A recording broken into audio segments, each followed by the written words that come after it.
This is the Polestar one. Now, is it like the iPhone 12 Max in the way that it's super slick, easy to use, and very, very fast? Or is it more like the original iPod, where it's big, clunky, heavy, and overpriced?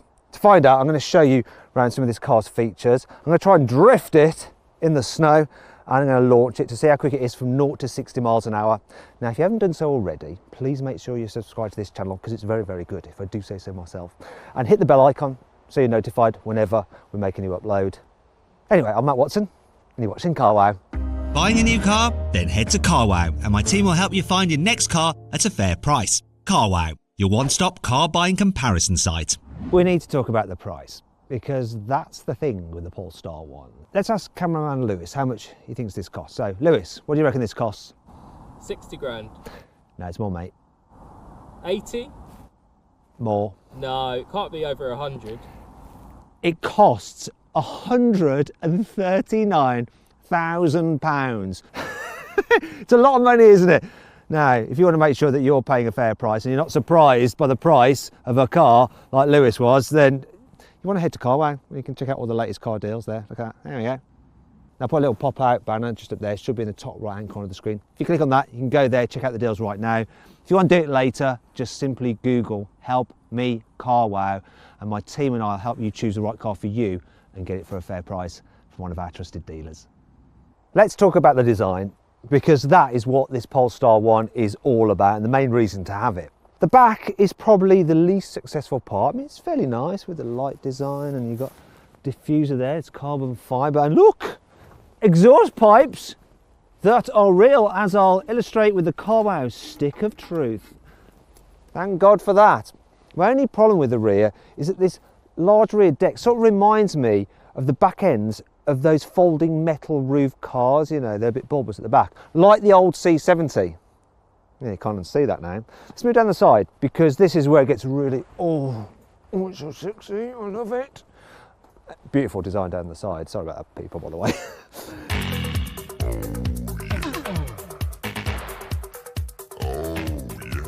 Really, really nice, swoopy roofline, wide haunches, 21-inch alloys, which look great. I like the side of this car. The chrome really lifts it as well. Beautiful. Not sure about this though. This sticker here. Is that supposed to come off? Is it? Looks like it should, but I actually think that it's not intended to come off. Anyway, look at these big gold brake calipers. They look cool. So have a look at the front. You can see that it's a Volvo just by the front design. Sorry. It's a Polestar, but it's done by the guys from Volvo. You've got Thor hammer headlamps as well that you get on Volvos. Not complaining though, looks great from the front. Really, really nice looking car. Let's check out the inside. Oh, I can't do it here. It's a left-hand drive car. We've got to go round. Sorry about this. Professional as ever. Right, the inside. It is rather Volvo-like, but that's not a problem.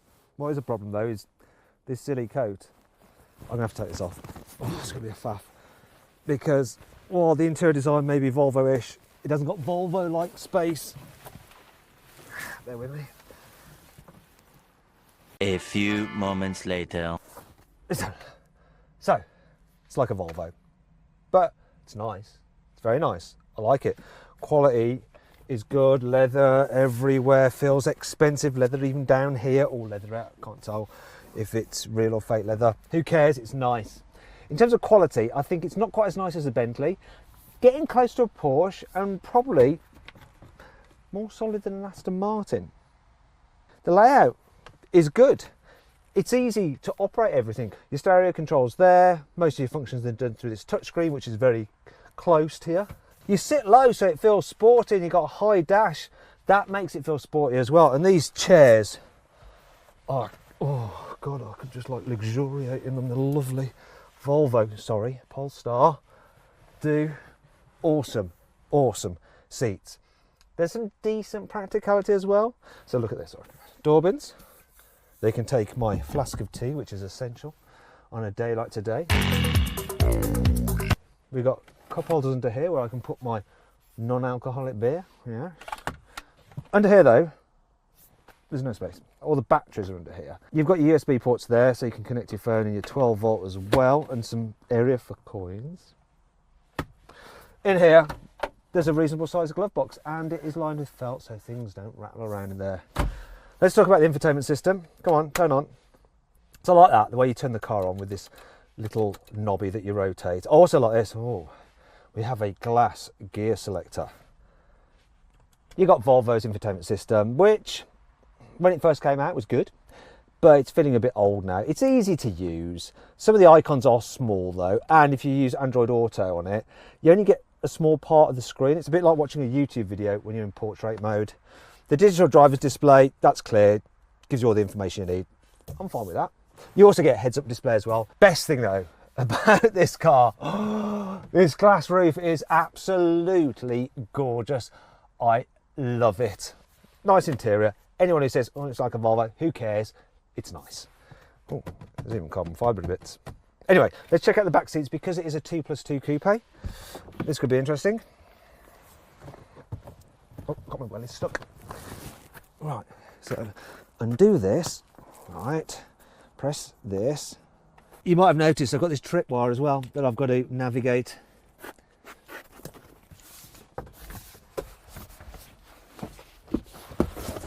Okay, I've done it.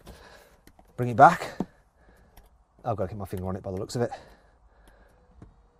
Anyway, ow. I think you can see the problem. That's dangerous. I don't think you can go in the back of this car if you're an adult. I really don't. Maybe if you're a small child, you'll be all right, but adult, I wouldn't want to do that. Don't like that at all. It's a bit of a shame because actually the knee room isn't atrocious. It's not. It's better than in a Porsche 911, but that is not good at all. You do have Isofix anchor points there, so if you need to take some babies in the back, you can do. I'd rather have babes in the back. I didn't really say that. Hopefully the editor will take it out. Anyway, you've got 12-volt socket there. Shame there's no USB ports though in the back. Oh, I like this. It's nice. Shiny bits. Anyway, let's get out of here. Won't want to go very far in the back of this. Right. Let's just cut to the boot because this is dull as hell. I thought I'd put my coat back on while we're at it so I don't freeze out here. Anyway, boot. So it's a bit annoying that you can only either open it on the key or a button inside of the car. There's no release, I don't think. Well, I haven't found one here at the back. So the boot has a capacity of 143 litres and I've put a moderate size rucksack in there, some random box in there, and that's it, pretty much full, because you're going to want to carry your charging cables here, which are in a posh bag, but they do take up room. Not much space at all. Saving grace is, look at this! This is cool, isn't it? You know how Ferraris like show off the engines in the engine bay? Well, this Polestar is showing off its electrical cables in the boot. It's not as good as a V8. It's electricity. Anyway, the boot, it's nicely lined, but that's about it. If you want to go grand touring and you want to take quite a bit of luggage with you to the south of France, you're not going to be able to fit much in there, are you? You're going to be better off with a Bentley Continental GT because its boot capacity is around 360 litres. Now, if you want to check out my review of that car, put a little link just up there, popping out now. If you can't see it, there's a link below the video. Anyway, click on those to watch the videos. And that brings me on to 5 annoying things about the Polestar 1. This is the Polestar 1's key. It's so cheap and nasty. It looks like it's come out of a cracker. This is not the key of a car that costs £140,000. It's not even the key that you'd expect to find on a car that costs £40,000. It's very snug in here, and the centre console is very close and very hard. And when you're manoeuvring and turning the wheel around like that lots, you can sometimes bang your elbow off it and it hurts. I'm going to give you a quick reenactment as to what happened to me earlier. You ready? Oh, you When you're manoeuvring at low speeds, the brakes make a weird creaking sound like this.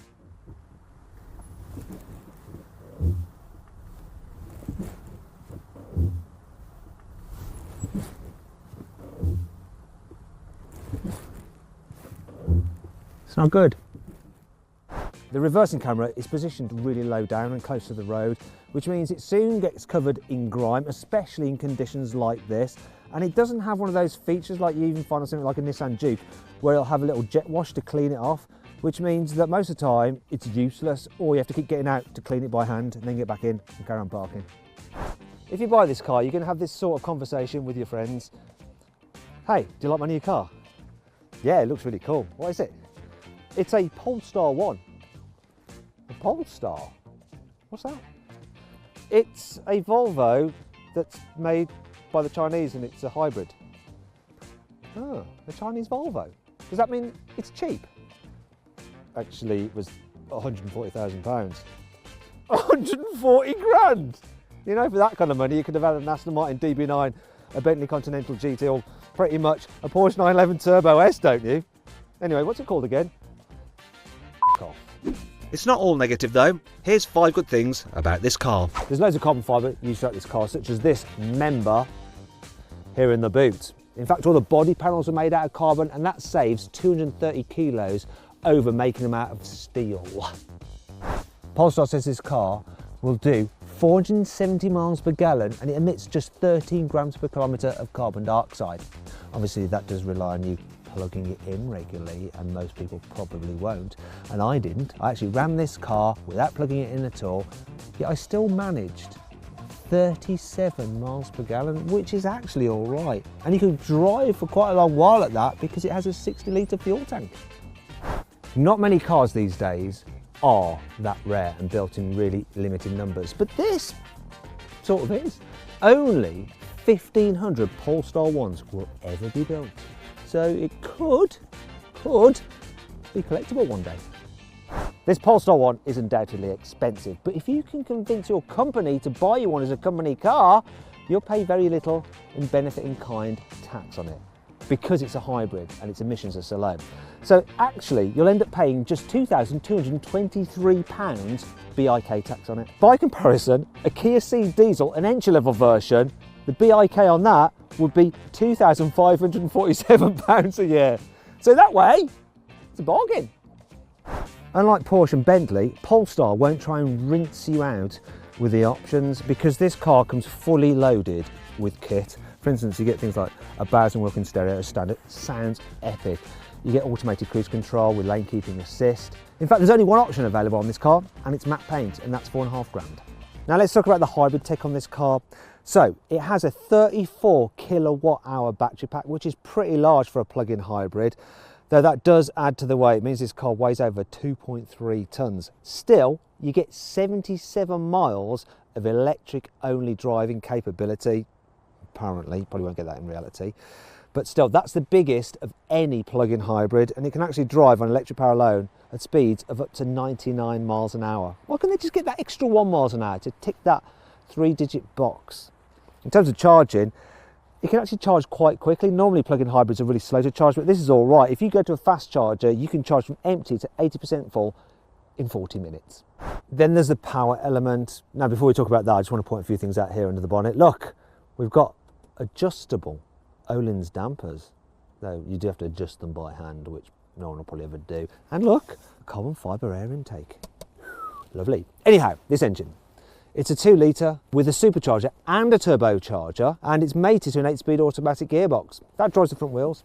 Driving the back wheels are 2 electric motors, and when you combine the output from the engine and what you can get from the motors, combined you get 609 horsepower and a whopping 1,000 newton meters of torque.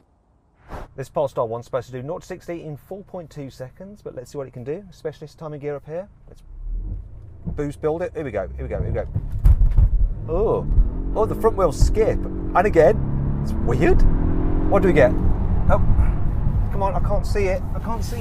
4.4 seconds. Bit slower than they say, but those front wheels were skipping. Right, let's try it again. Come on. Oh, that's horrid. Oh no, and it was slower. 4.56. Right, I'm going to do it one more time. This time I'm not going to brake boost it and see if it launches better. So here we go. Come on, 3rd time lucky. 3, 2, 1. Oh, still that weird skip then. Got a time, that was better. 4.32. So not quite what Polestar claim, but it is a bit slippery, though still nowhere near the performance you can actually get for this kind of price point. Seeing as we've got a super coupe with over 600 horsepower, it's 4-wheel drive, but with 2 electric motors on the rear axle, so torque vectoring, and it's been developed by the guys at Volvo who know a thing or two about driving on snow, and I have a skid pan covered in snow. This thing should be a right old laugh to drift around. So I'm going to put it into power mode. Yes, sporty driving for the win. And then I'm going to turn the stability control off. Actually, I can't turn it all the way off. I've only got a sports mode. Still should be fine, right? Let's give it a go. Let's skid. Let's get in gear. I have to pull it twice. Right, here we go. Come on then. Oh, this is going to be awesome. It's just killing the power. I'm sliding a bit, but it's just sort of just driving around. Let's go again.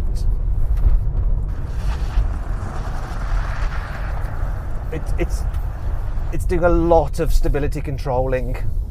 I'm not allowed access to the full 600 horsepower. It's not letting me. I've got maybe 100 horsepower. It is sliding a bit, but the car's doing all the work. I'm not doing anything here.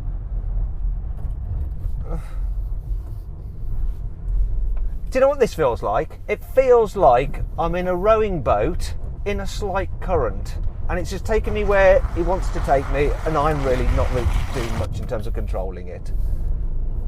I want to do massive big donuts and I can't even spin it around. Look, floor it. Come on, come around, come around, come around, come around. No. Oh, it did eventually. Look, my foot is on the floor. My foot is literally on the floor. It won't give me 600 horsepower.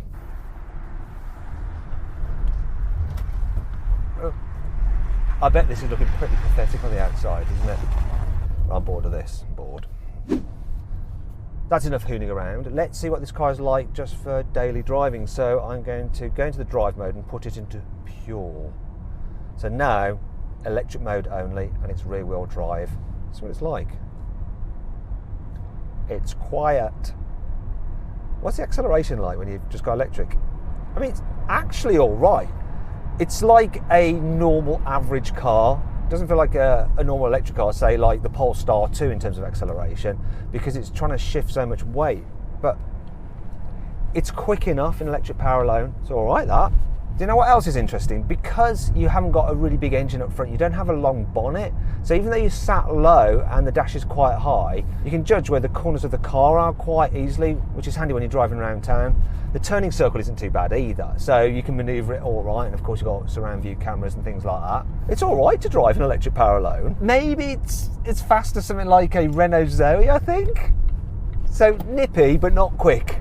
But then you think, wait a minute, I just paid 140 grand for this. I don't want it to feel like a Renault Zoe. So there you go, all right, and let's just go into hybrid mode and let the whole system figure out what it should do. And then when you put your foot down, it does take off. There's a big wallop of torque when it all hooks up together. The only problem is, it's as though the front drive system with the petrol engine and the rear drive motors are communicating via a Zoom call, because there's some kind of like lag and delay, and occasionally they talk over each other. It's like they can't quite marry up. It's not natural, and there's a bit of a pause when you put your foot down for the engine to fire up and take off, and then there's a moaning, like a dying ox from under the bonnet. You expect in a Grand Tourer to have some like beautiful soundtrack from a V8. Not here, not at all. In fact, it makes not really want to put your foot down. That's the problem with it. Another problem with it is the ride quality. So in town, the suspension just seems so firm. It's like bounces and bangs and crashes over bumps. It's as though they haven't fitted springs made out of metal. They've made them out of wood.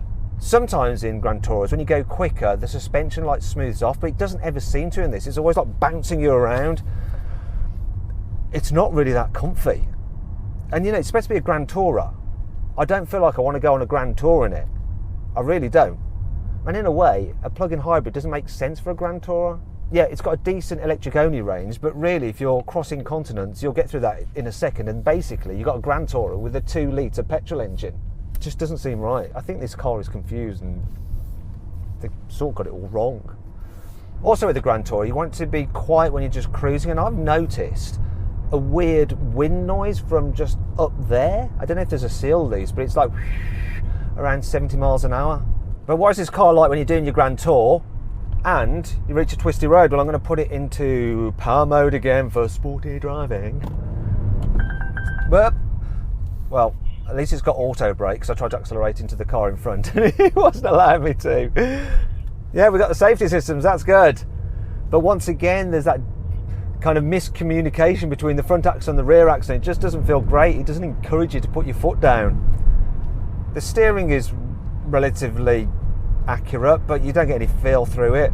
Brakes are strong though, and they don't have that weird grabby feeling that you sometimes get on plug-in hybrids as they transition from the regenerative effect to charging at the batteries to the actual friction brakes. So that's good, but they need to be good because this is heavy, and you notice how heavy it is in the corners. You really do. It doesn't encourage you to chuck it about. In fact, you don't really want to be hooning through the corners like you might do in something like a Porsche 911 or an Aston Martin DB9 or even a Bentley Continental GT will run rings around this, I think. I don't know what to make of it, really. I'm actually very late to drive this car, and I've been looking forward to it for so long, and I'm totally underwhelmed. I'm a little bit disappointed, actually. In fact, if I'm brutally honest with you, this is one of the most disappointing cars I've driven in a while. It really is. Sorry, Polestar. At least you got the Polestar 2, and that's decent. Do you know what they should have done with this car? They shouldn't have bothered with the Polestar nonsense. They should have just had it as a Volvo equivalent to an Audi A5 and dispense with the hybrid bollocks and just have it front wheel drive to save a load of cash. People would love a cool looking Volvo in this body shape, and without all that electrical gubbins, it'd be reasonably priced. I mean, an Audi A5 is actually pretty decent value, especially if you buy one through Carwow. I mean, I'll show you, right? Put a little link just up there, popping out now. If you click on that, you can see how much you can actually save on an Audi A5 through Carwow. I'd rather have an A5 than this, to be fair. Am I being mean? Let me know what you think of this car in the comments below, all right?